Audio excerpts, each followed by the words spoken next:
Hi, Stefan. Nice to see you. Pushpinder, nice to see you too. Hi, hi. Wonderful, Megan. Hello, hello, Sal. Hello, Christine is coming. Sunday, good to have you here. Marion, good to have you here as well.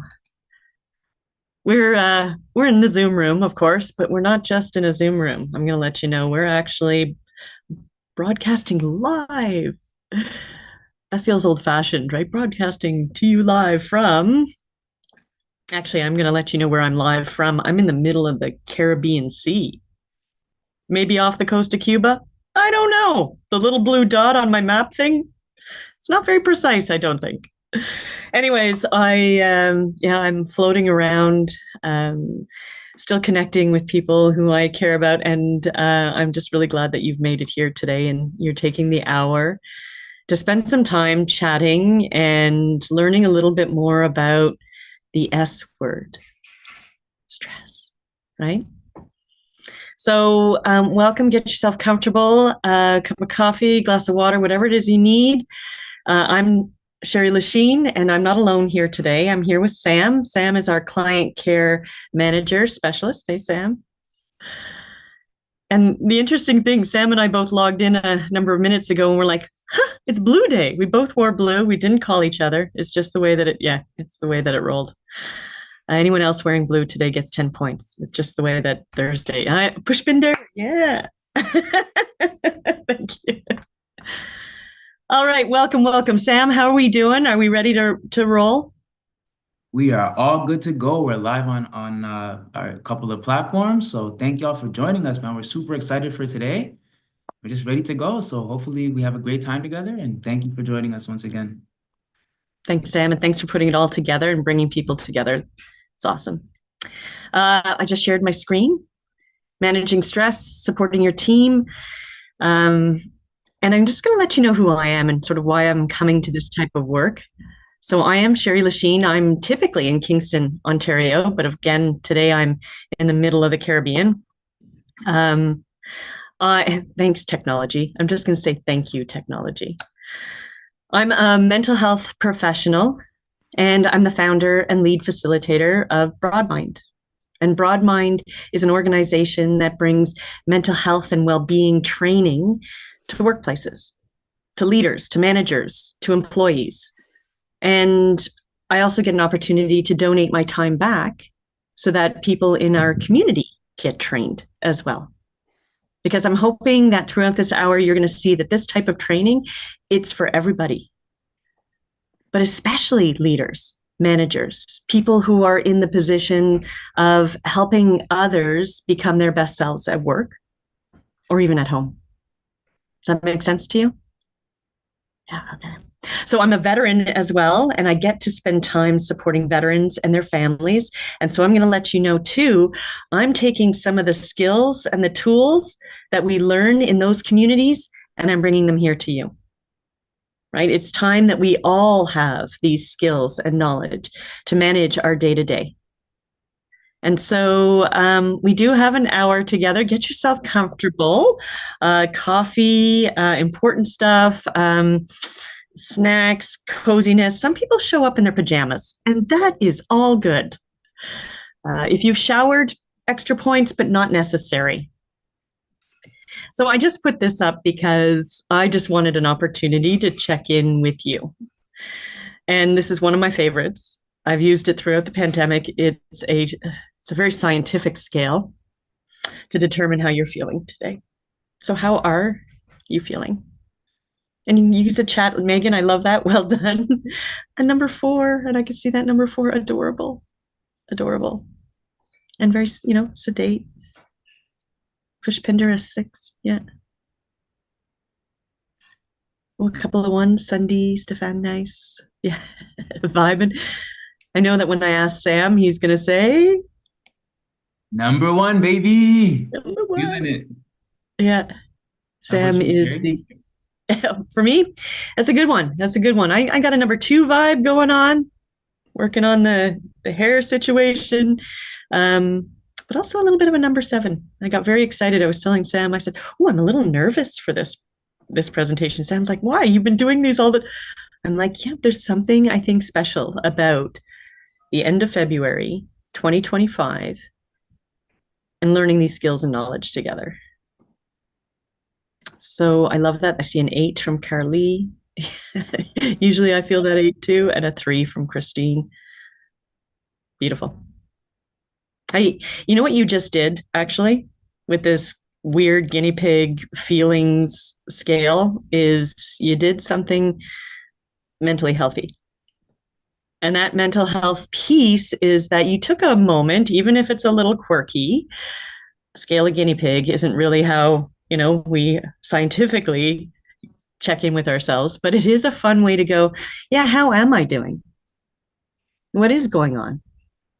And to give yourself just pause and to reflect on that. Oh, and also to give each other a moment to pause and reflect. I have a feeling there's going to be an announcement. I don't know if you can hear that one. Yeah, it's our captain, Joost. He's fabulous. You should see the ports that he's been able to bring this boat in and out of. I've had some great chats with him as well. Is it still loud though, Sam? Can you hear? We can hear it faintly, but okay. Hopefully it's not too loud for everyone else. Perfect. Well, it's like you're here with me. So please come, enjoy. So again, thank you for doing that little check-in. This is what we're going to talk about during our lunchtime together. And I framed it the S word, right? Stressors. And I got to say, back in the day, 80s, 90s, maybe even early 2000s, the word stress stressed me out. Right? How are you managing stress? And I tell you, for some reason, I would have a visceral reaction to that. So learning how to manage these stressors, big ones, small ones, cumulative stressors, that's the skill set. And then also, how do you support other people, like our teammates, our family members, when they're going through this very natural stress response? Especially in a position of leadership and management, isn't this a skill set that we need? And then what is care for you? I'm going to share, and I might say it over and over again to the point where you're like, ooh, I'm going to take that away, is you deserve care. You're in a position of leadership, management. You deserve care. And what does that look like? And how do we tap into real caring for ourselves? And so we'll talk also about the next steps. I got to say, because we do a lot of mental health education and more, I'm going to share that with you. I'm going to tell you what we do because we love what we do. And we're changing the way that people operate in their businesses and in their home life. So, and did you see the background that I put there? That was special today. I kind of thought you need some beach vibes. Do you feel the stress maybe melting away when you see that beach vibe? Yeah, up until like 15 minutes ago, that was like a snowy scene. And I was like, no, I don't think we need that right now. I think we need beach vibes. So that was my gift to you. Okay, our workplaces. Our workplaces can be places of absolute fulfillment. Our workplaces can be places where they could be a significant amount of stress. We spend 60% of our waking hours, right, in places that we work or volunteer. If there are places where there are additional and constant stressors that you have no control over, that can be really challenging. Do you agree? How are you feeling about your workplaces right now?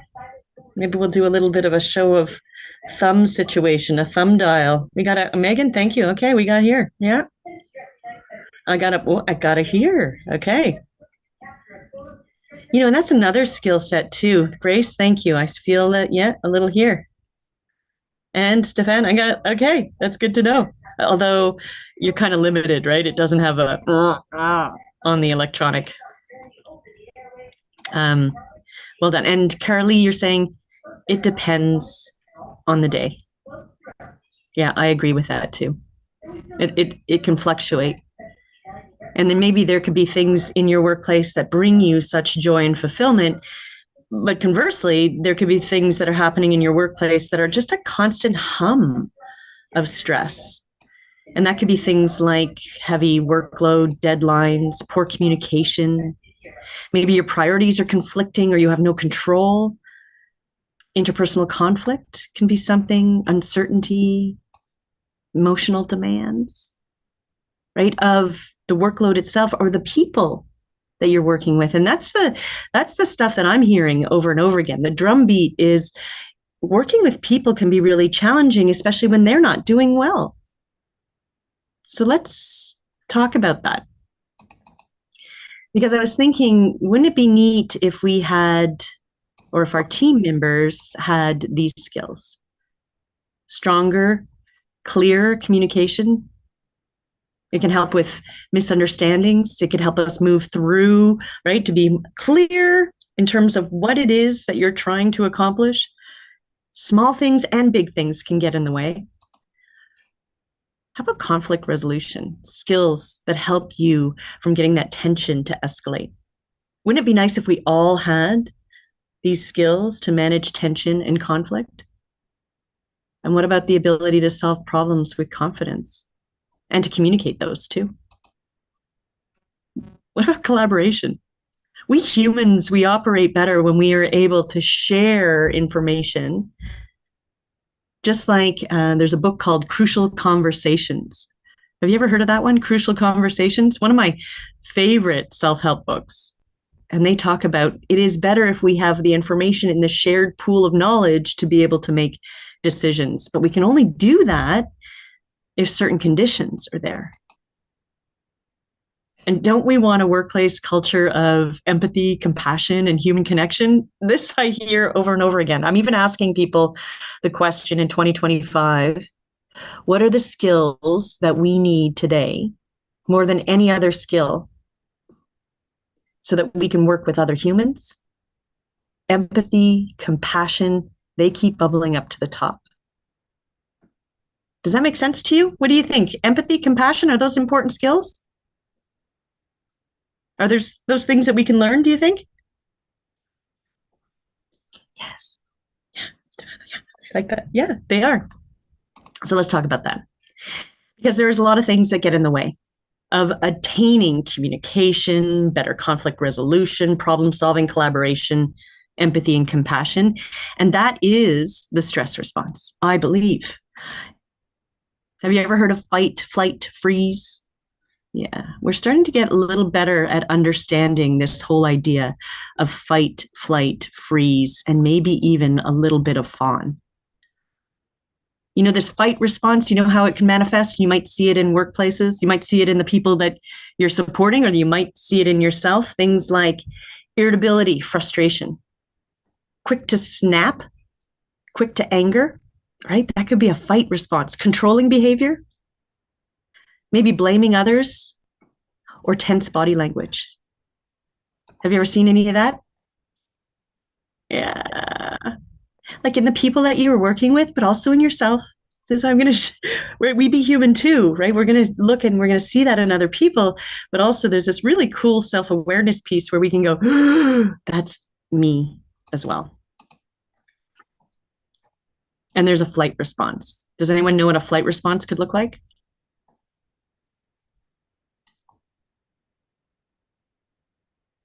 How about avoiding conversations? Right? Fidgeting, overworking, maybe, head down kind of thing, maybe avoiding eye contact. Does that sort of feel like, oh, I'm avoiding things? I'm in a reaction. I'm in a big reaction. Yep. That could be our flight response. We're avoiding things. A freeze response, the deer in headlights, where we shut down. We're stuck. And that could very much be things like where you go quiet, you zone out, you procrastinate, you feel numb, you feel disconnected. Have you ever seen or felt that? Yeah. Procrastination.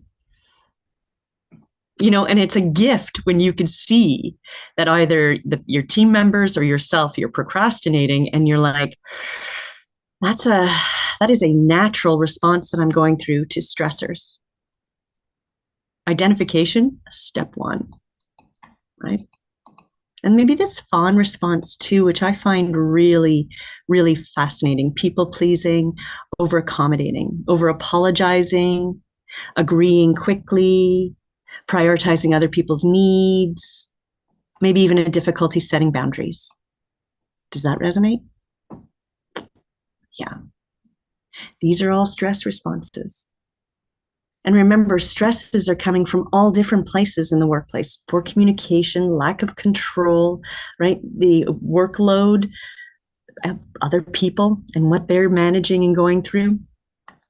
So, understanding that that exists is really important. So, our skills and knowledge around stress and managing it is that we are starting to learn we can take the wheel. We can learn and manage this stress response, and we can help others. But if we're on autopilot and we're not paying attention to this stuff, yeah, we'll be acting quickly and maybe in a behavior that isn't in the best interest of ourselves and the people around us. Have you ever done that? You've been quick to react, but not to respond, right? Maybe you're not thinking clearly. These are all things to pay attention to when it comes to the way that stress is impacting us. And so I offer you this as well.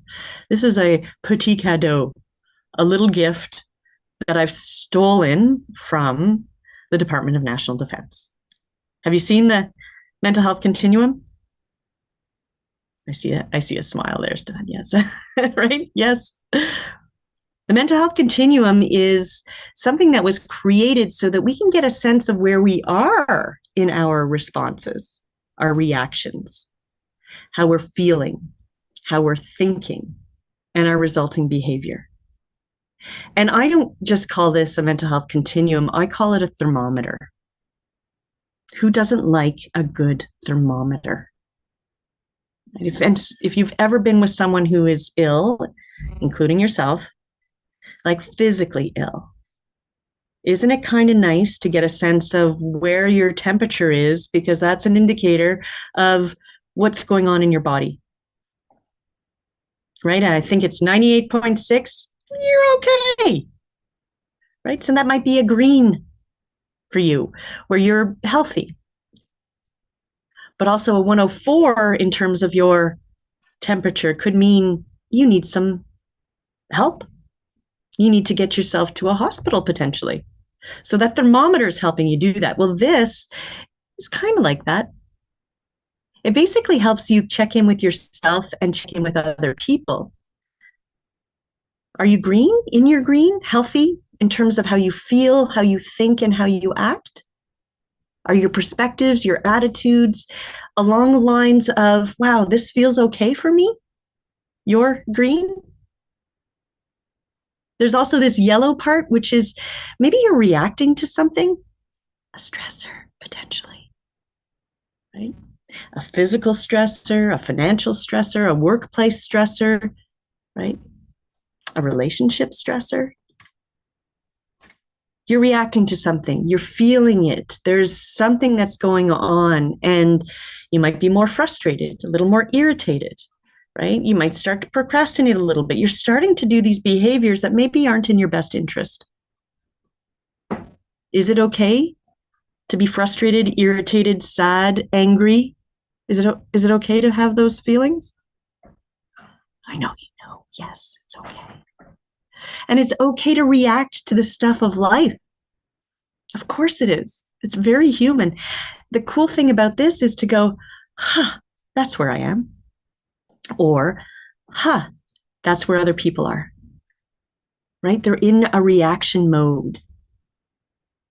And the cool thing about this thermometer is that we give ourselves grace and compassion to recognize that we're in this reaction. Because this is a very natural human thing. It's your body, it's your mind telling you that something's going on. So recognizing this move over into yellow is really important. Because also when it comes to mental health and mental well-being, mental health being the capacity for each and all of us to feel, think, and act in ways that enhance our ability to enjoy our lives and to deal with the stressors. So isn't it nice to know that when you're feeling, thinking, and acting in ways that are taking you off your path, that we recognize it and we do something about it. Because if we don't, living in this yellowy reaction phase for a very long time could push you over into this orange, this illness. Coping, coping, coping, surviving, surviving, surviving. Anyone ever felt that? Yeah, cope, cope, cope, survive, survive, survive, mask, mask, mask. So recognizing that too, because once we start moving over into that orange, we need a little bit more support to get ourselves back into our green. But if we don't, we might even kick ourselves over into this red, this illness, maybe a diagnosed condition, a mental disorder. There's hope always. You can move through this continuum. The idea here is early intervention is key. Understanding that yellow, that those indicators that something's going on is key, not only for you, but for the people that you're supporting, right? Your team members, your family members, and more. And Pushpinder, sorry, I just saw it that you were talking about working in a very toxic environment. I'm so sorry about that. You know, it is tough. And someone once described it to me as, you know, if you're the fish in the tank, right? If you take your fish and put it in a nice little fish bowl at home where you're loved and cared for and supported and the water is clean, right? And then you take that fish and you put it in a fish tank, like a work environment where the water's mucky and things aren't, you know, filtered and clean. You're going to feel it. You're going to get impacted. Yeah. And we're going to keep that conversation going, Pushpinder. Some ideas, not only just for you, but maybe things that you can start bringing up to other people in management. You deserve care. Yeah. And you deserve a clean fish tank. Yeah. So the interesting thing about this thermometer too is when it's good to recognize where we are, but I think it's important that we all strive to be more towards our green on a daily basis. Because has life ever thrown you a curveball? A significant stressor? A loss of a loved one, a huge workload or deadline, something tragic on the news that you're paying attention to? Yeah, it does. And if we're in yellow, orange, it's harder to manage and get ourselves back up into green when we get that curveball, that significant stressor. So that's why it's part of our daily to make sure that we're taking care of ourselves and getting ourselves as close to green as possible and helping others do the same. And then I offer this blue purple. It's a little bit of hope, the fact that when we do the work of taking care of ourselves to the best of our ability, that maybe we get to this blue purple, optimal functioning. We're at our fullest potential. And I got to tell you, during the pandemic, this was elusive to me. This was not an easy place to get to. But when you feel it, when you feel optimistic and curious and calm and safe, it's a gift. And I'm here to tell you that it is something that you can build. And again, I'm going to say it over and over again. You deserve care. So how do we do all of this? How do we get there? And I love, Percy, that you said you're not alone. And there's a lot of different factors outside of our control within our work environments. And that becomes really challenging because we can't control everything. So how do we manage this stress response? Let's talk about the things we do have control over. And believe it or not, managing our stress response, there's a lot of different ways that we can get there. But the research points to the fact that if we can slow things down intentionally, presence, mindfulness, take that pause, there are different ways that you can get there. There is the power of the pause, right? If you feel yourself reacting instead of responding, hit the pause button. Take a moment, take a breath, take a beat. And even if you do that very small step, shifting the narrative, shifting the way that you're reacting to something, taking a moment, you might give space for a different thought process, a different way of managing what's going on in your mind and body. And the other thing, too, that we can start doing, which can take a little bit of work, but it could be a daily practice of checking in with your body, kind of like guinea pig style, right? We were checking in on how you're feeling guinea pig style. This is sort of the same idea. You want to check in with your body. And many of us, especially if you're a Gen Xer, we have not really learned or understood how to check in with our bodies. And that's a lot of really important work. And our thoughts. Anyone here have a lot of thoughts? About 70,000 a day, I think is yeah. Anyone here have any negative thoughts? Yeah. Megan, did you say no?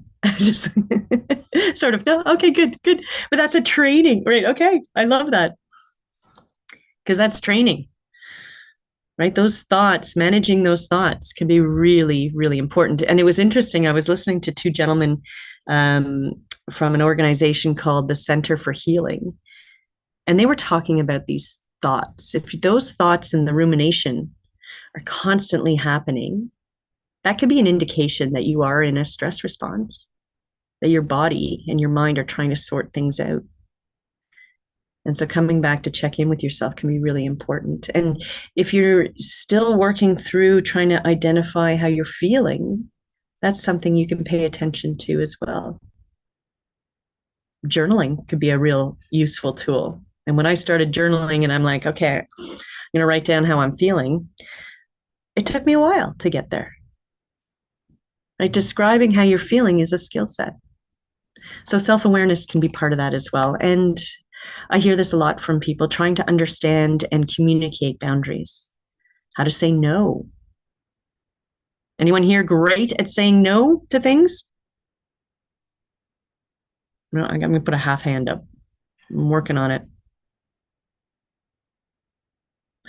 Yeah, learning about boundaries so that you can protect your time and energy, finite resources, and that you can allow others to put boundaries in place to protect their time and energy.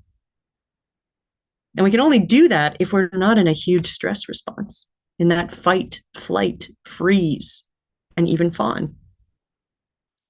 So boundaries can be really important. And what we believe, I think what Sam and I believe, as well as our team of facilitators, is that we believe that real self-care is important. And we actually have a course on real self-care that builds the foundation for managing this stress response.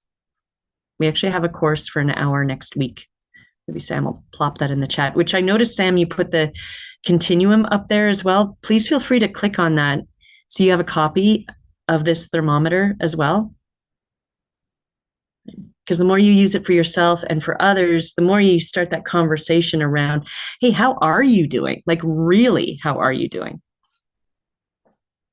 So managing our stress response, I believe, is rooted in how we take care of ourselves. And so that self-care stack talks about how to build that foundation, and it tells us how to manage our nervous systems because we deserve care. So how do you support other people? Well, step one is taking care of you. Step one is knowing when you're in a stress response so you can manage that more effectively and you can be a more effective communicator, problem solver, etc. But there are some fabulous skills that we can sharpen or add to our toolbox to support other people. And of course, listening skills, right? Who doesn't love some good listening skills? Who here is a great listener already? Go for it. Anyone? Yeah, Megan, nice. And so it's Megan. Thank you, Megan. It's a skill set. Anyone here ever been interrupted when you're sharing a thought? Yeah. How does that feel? It's a tough one. Yeah, it feels pretty, yeah. So the idea there is practice getting to a point where we can brush up on and practice our listening skills. And there are many different things that we can do, right? One of the ones that I really, really appreciate is that we emphasize and practice no judgment. No quick negative judgment. People are who they are in these moments. That is a frame of mind that we can practice to show up and that we can be present for people. Fundamentally, people want to be seen and heard. If we can show up and ask people questions and be truly present, we can actually help them feel seen and heard. And you're going to see a shift in the way they connect and support. And if we can get to a curiosity, which really means to me that we're out of that stress response, we're managing that stress response, we can get to a genuine place of connection, as well as empathy, which can be a very learned response. Eye contact, using people's names, remembering their experiences, or asking questions about their experiences. These are all ways that we can show up and care for others, help them manage through their stress response. And so here's magic. Practicing validation is magic. And here's what I mean by validation. I hear and see too often conversations happening in hallways that look like this. Hey, did you get that report over there? Yeah, I got that report, but I was really busy at home because, something's happening with my kids. Okay, yeah, just get that report to me. There was a missed step of validation where someone shared that something's going on. And if we can just basically say, I hear you. I'm sorry that something's going on at home. Let me know if you want to talk about that. Or if they share how they're feelings, how they're actually feeling, their emotions, what's going on. To validate that can be a real huge experience. Remember, we humans, we want to feel seen and heard. And so if we can validate their feelings by just saying, I can see that that's really upsetting for you. Validating feelings, reactions, working hard not to interrupt, maybe helping people normalize that they're going through something and it is a very human response. And even giving yourself these questions that care, questions that help with curiosity and empathy. Instead of these closed questions, maybe some nice open questions. And it's taken me a while, like I'm a closed question asker, and I basically had to get to a point where I realized I got to practice opening these questions up. So here's an example. If somebody went off and had a vacation and they came back and I said, did you have a good vacation? That would be my question to them. Do you see how closed that question is? So it's like yes or no. Now I ask the question, hey, or a statement, can you tell me about your vacation? Do you see how that just sort of opens it up and allows that person to express where they are in that moment? Small things for support. And then for you, recognizing that work-life balance may be an old concept or a concept requiring a refresh. That we don't have a work life and a life, that it's inextricably interconnected. You are bringing the best of you to both, or the pained part of you, the stressed part of you to both. You only have so much time and energy, it's finite. And so prioritizing, being able to recognize what you focus on for that day. And it is work and life. I just think that concept is something we need to scratch our heads about. And you deserve care. You deserve to bake in a new way of taking care of you. Kind of like a friend of mine who was saying this year, they want to practice a little bit more physical, like, every January, you might start thinking about, yeah, I want to work out a little bit more. I want to do a little bit more. Well, they decided, yeah, I want to do a little bit more. But instead of joining a gym and doing all of these big things, they basically said, well, every morning I'm going to do 3 squats. That was their start. Then they've since built that up. Oh, and they've added drinking more water by adding a glass of water beside their bed before going to bed at night. And they just started to bake in these things to take care of themselves. And then I just also wanted to sort of recognize back to that thermometer. that we recognize what our yellow and orange look like, the signs of burnout. I like to call this your check engine light. Anyone here ever seen a check engine light on your car? You know that? Yeah. What do you do when you see that check engine light? Panic. Panic. I think I've asked that. Yeah. Yeah. Panic. It does something to you, doesn't it? The check engine light. It kind of gives you the Oh and my Megan, you're God. saying check the gas. Yeah. What did you say, Grace? I said, oh my God. That's my first response. Yeah. Yeah, it's an indicator that something's going on, but you're not quite sure what it is. Right? And depending on how mechanically inclined you are, you may or may not really know what to do as a next step, but there's something that happens. There's a feeling for sure. It's funny, I have asked that question on a number of occasions and I get a whole bunch of different answers.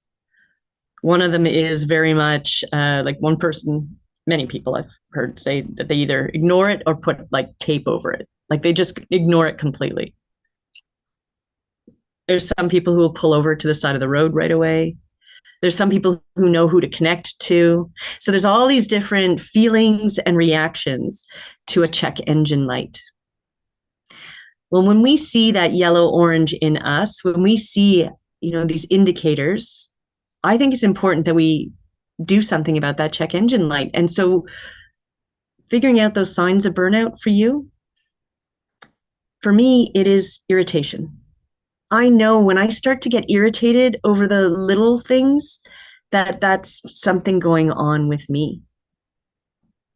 Like even a couple of months ago, I noted that as I was just finished taking a shower, got dressed, and then I wanted to put all my towels back up on the hook, and I put the one towel up and it fell down.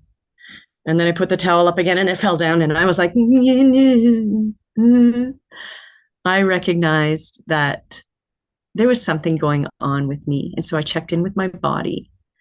I checked in with the thoughts, what's going on in my head. And I really tried to pay attention to my feelings. So knowing those signs as well. So one of the things that we've started to realize is that we could be trained. We could be trained in, PowerPoint screen showing in the bottom right corner of the presentation. Good now. Okay, thanks. Thanks, Sam. We can learn these skills. Do you believe that we can learn the skills around communication? We can learn the skills around conflict resolution, problem solving, collaboration, compassion, and empathy.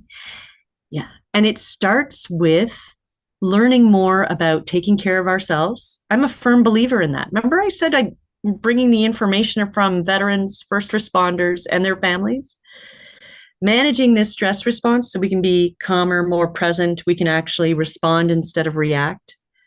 We no longer have that irritation, that yellow or orange part of that continuum or thermometer.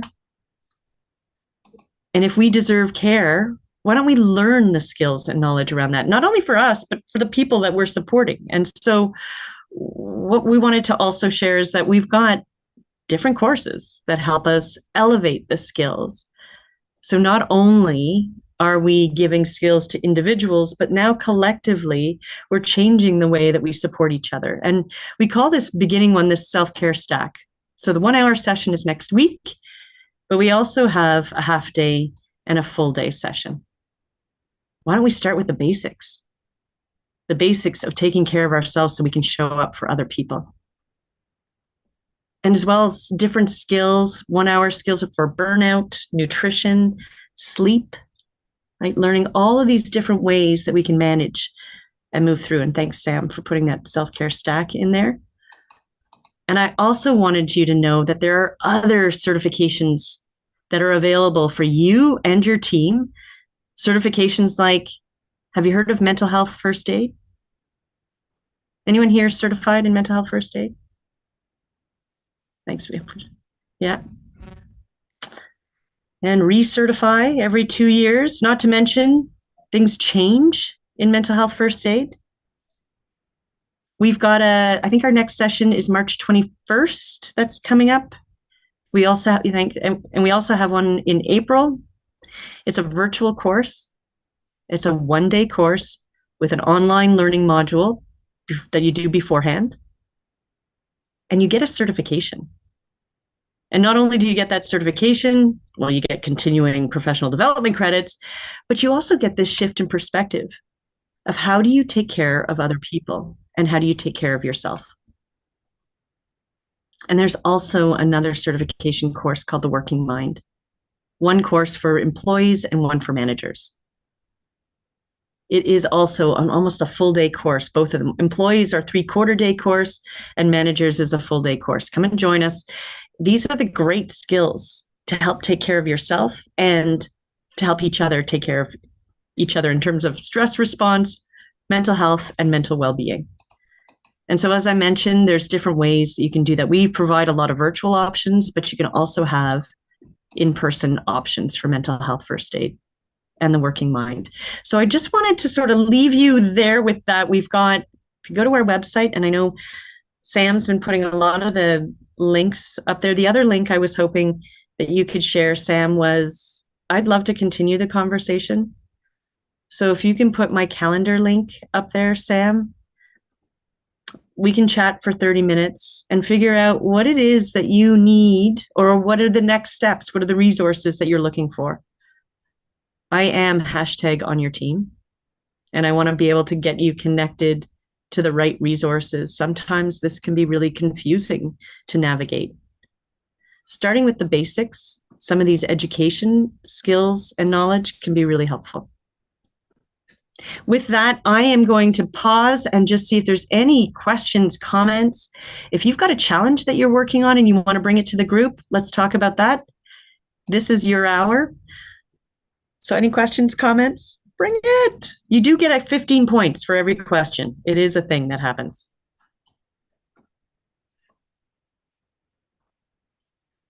Any thoughts?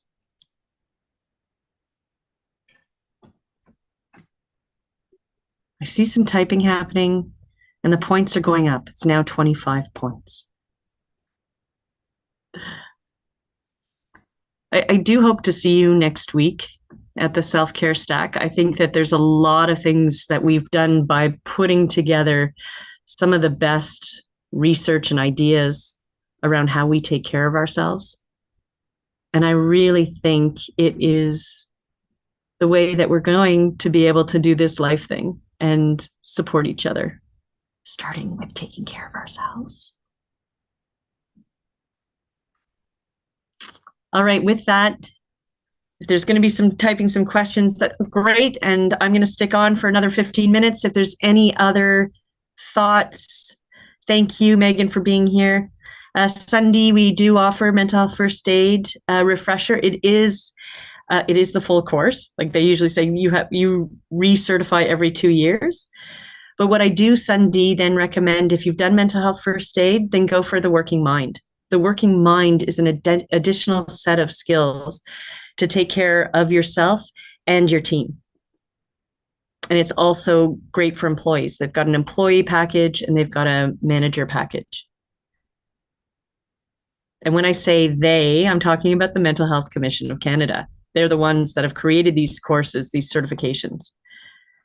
Percy, thank you as well. Sunday, thank you. Pushpinder, thank you so much for being here from the middle of the Caribbean.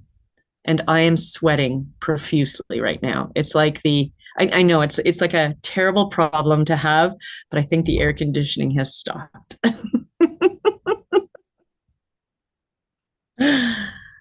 Thanks. Thank you, Stefan. I appreciate you. Thank you. Bye, Pushpinder. Thank you. Thank you for being here. I appreciate you. Thanks, Grace. Thanks for being here. Sal, thank you. Sunday, Marianne, thank you. Bye, everyone. Thank you. Thank you. Thank you.